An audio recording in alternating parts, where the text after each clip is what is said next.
All right.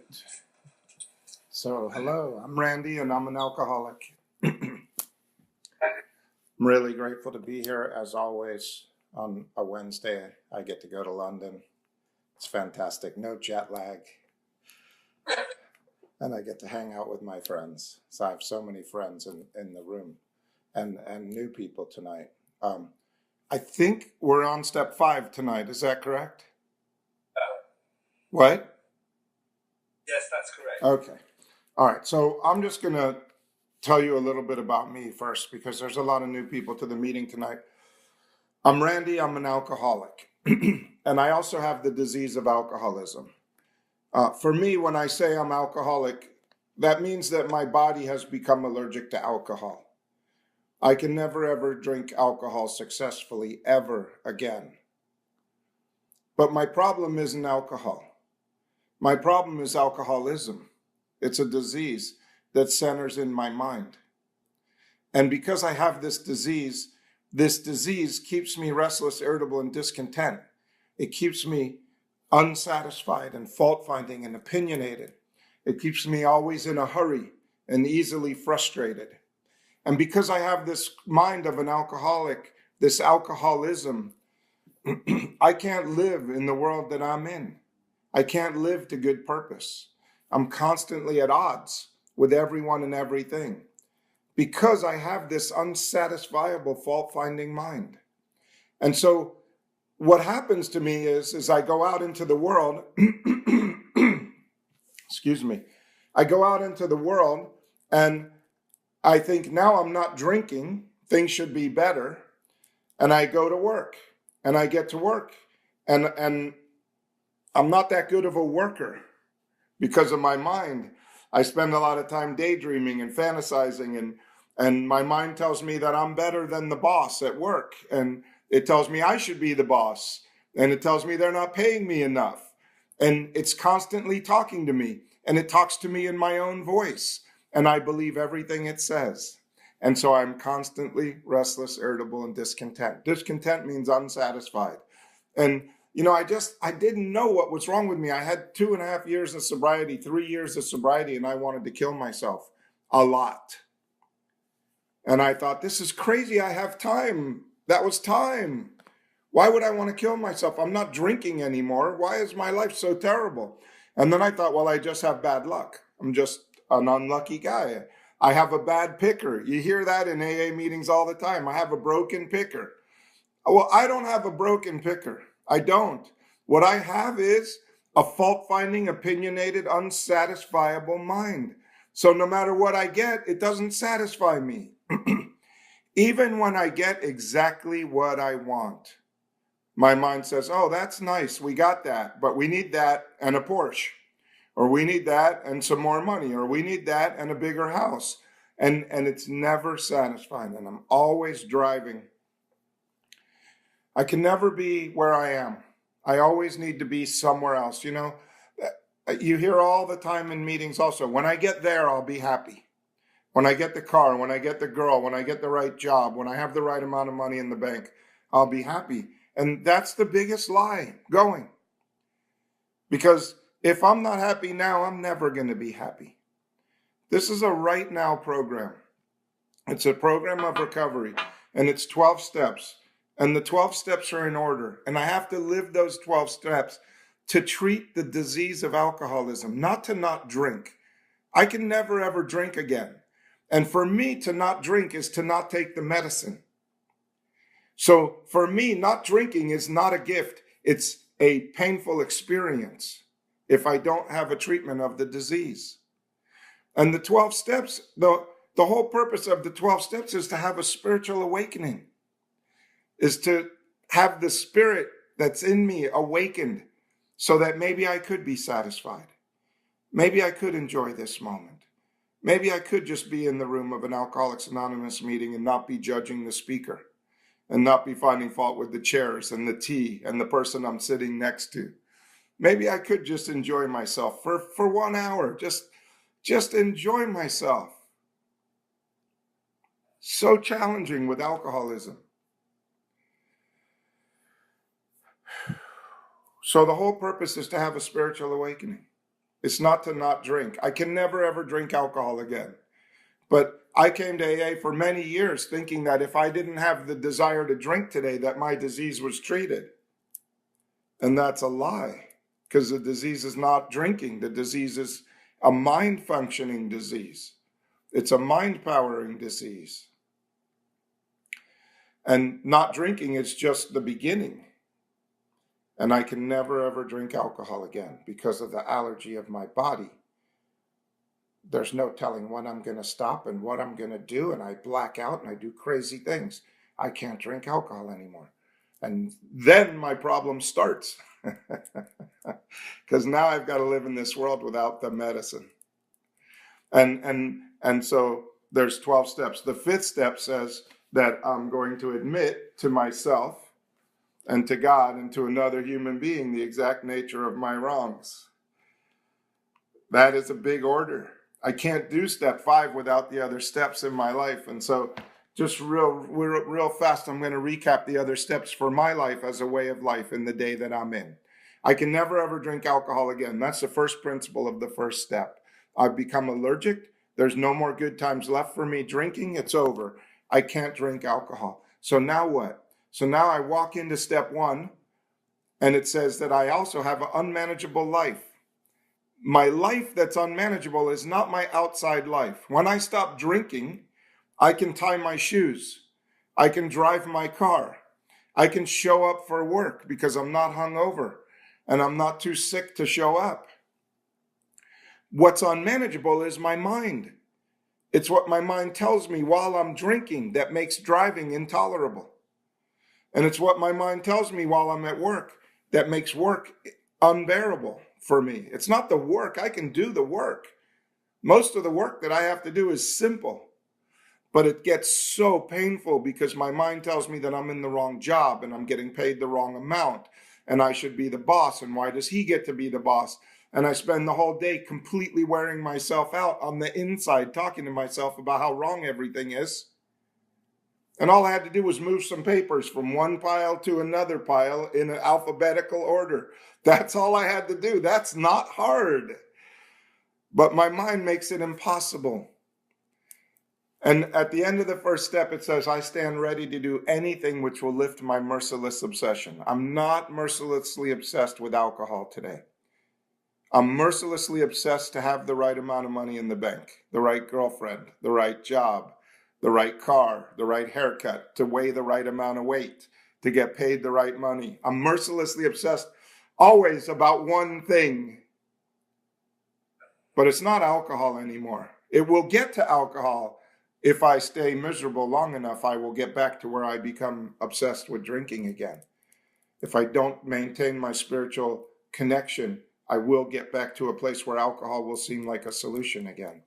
But when I stand ready to do anything which will lift my merciless obsession, I get to walk into step 2. And step 2 tells me that I'm going to come to believe right now in this moment, no matter how much I believed yesterday or earlier today, right now, I'm coming to believe that there's a power that's greater than me, and that power is the power that could restore me to sanity. I have lost the job. I've spent my whole life trying to figure out the right answers to everything. And I think if I get the right answer, then I'll be restored to sanity, and then I can relax and enjoy myself. And all that self-talk that goes on in my mind, which is going on right now, I'm sure a lot of you are talking about what I'm talking about to yourselves, politely. But all that self-talk that's going on in your head and in my head is me trying to restore me to sanity. And the second step says, no, you're the wrong guy. This is not about being willing to believe. It's about coming to believe something new.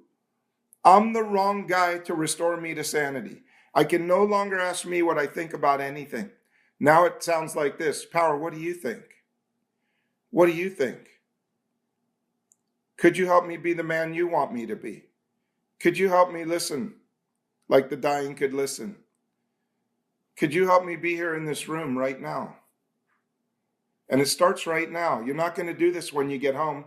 It's a right now program. If I'm not rightly relating myself to my higher power right now, I am never going to do it. Because this is the only moment that I can have a relationship with a higher power is right now. In this room, right now. That's why I could come to a meeting and be restored to sanity, because in the meeting, I'm reminded that I'm the wrong power for my life. And I could start sharing my life with this power. Could you be with me right now? Could you help me with my mind? And something happens when I do that. I get a moment of peace.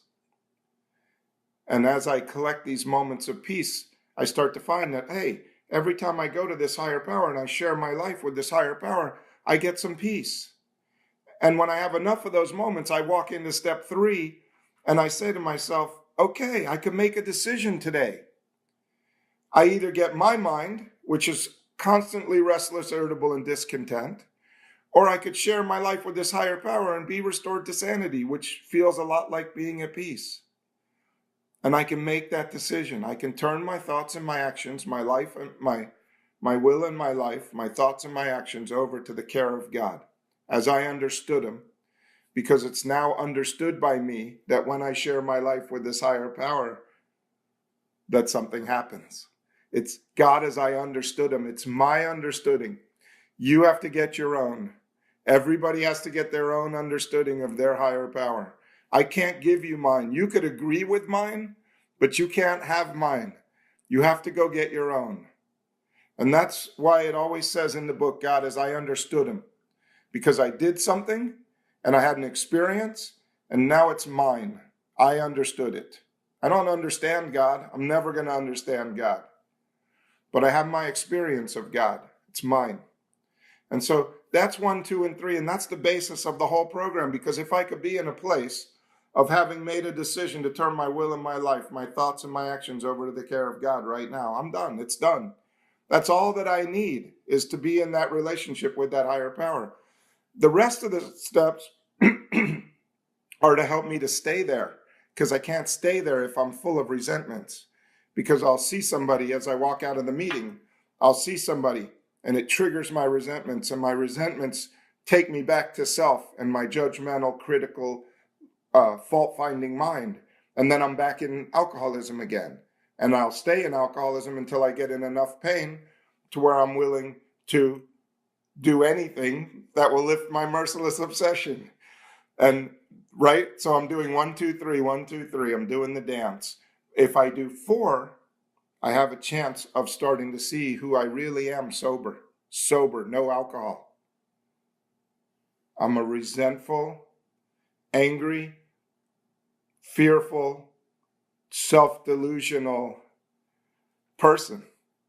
And I'm selfish and self-centered in the extreme. You know what it says in page 60 to 63? It says, what is my basic trouble? It should answer that question with, I drink too much alcohol and I do stupid things. That should be my basic trouble. This is the book, Alcoholics Anonymous. But it doesn't say that. It says, what is my basic trouble? And then it answers it with, aren't I really a self-seeker, even when trying to be kind?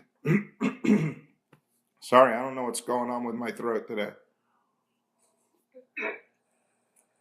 Isn't that crazy that I'm a self-seeker, even when trying to be kind? That's my basic trouble.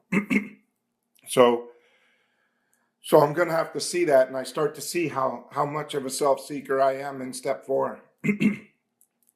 And I see how unmanageable my life is by me in step 4. And I write down all of these things about me in step 4. And step 4 is like step 1 for sober people. That's what I say. Step 4 is really seeing the unmanageable life, but seeing it sober, not drunk. It's real easy to see the unmanageable life when I look back at crashed cars and not being able to keep a job and all the trouble that alcohol caused me. But now I'm looking at all the trouble my mind has caused me, drunk or sober, in 4. And in step 5, I share that mind with another person, with my sponsor. And that sponsor shows me, they hold up the mirror and they show me who I am. And for the first time in my life, I start to become rigorously self-honest with myself. I start to see who I really am in step 5. In the big book, in step 5, it says this.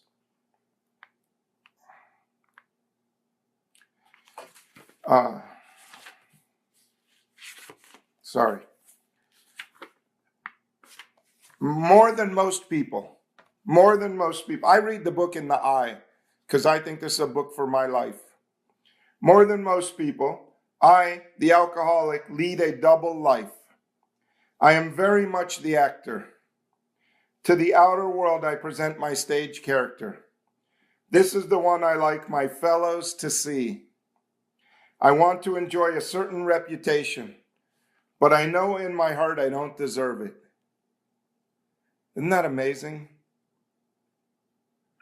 I go around in life and I smile and I pretend like I'm this great guy on the outside, and I'll give up my seat on the tube to an older lady. But inside I'm going, why'd I do that? I was comfortable. She didn't need that seat. Who am I kidding? I don't care about that old lady.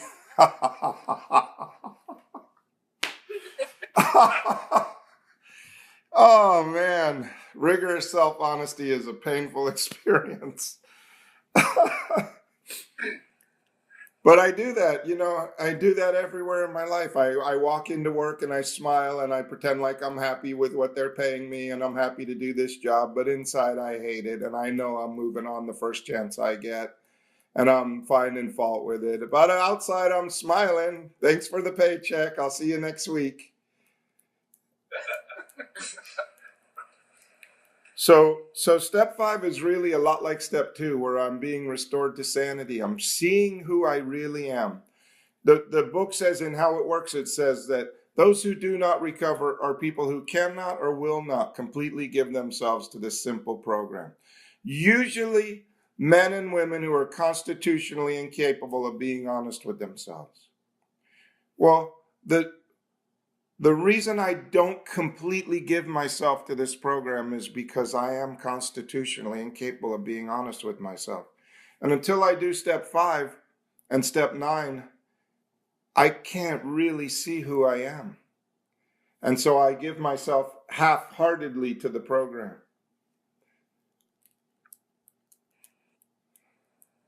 Those people don't recover. The cannots are the wet-brained alcoholics. That's what I was shown, that the cannots are the wet brains. I'm not a cannot. I am a will not. I will not completely give myself to this simple program because I'm constitutionally incapable of being honest with myself. I can't see how sick I am from the disease of alcoholism sober and how much I need to make a decision today to turn my will and my life over to the care of God, my thoughts and my actions over to the care of God.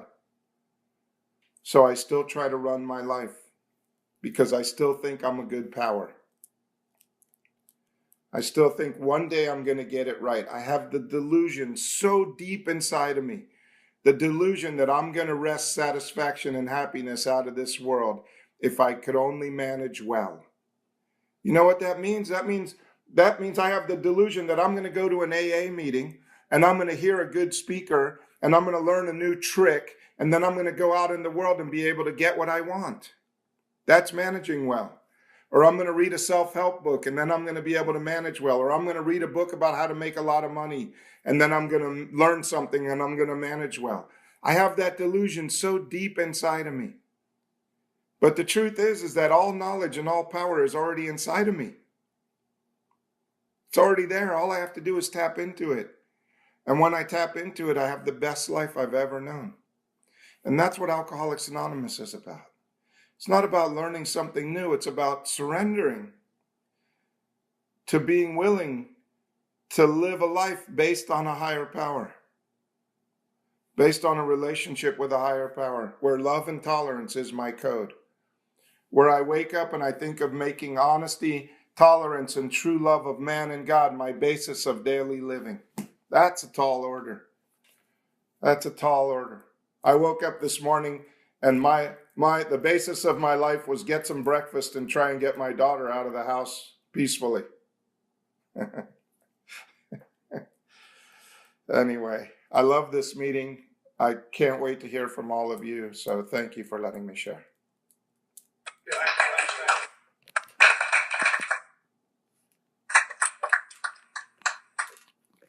people.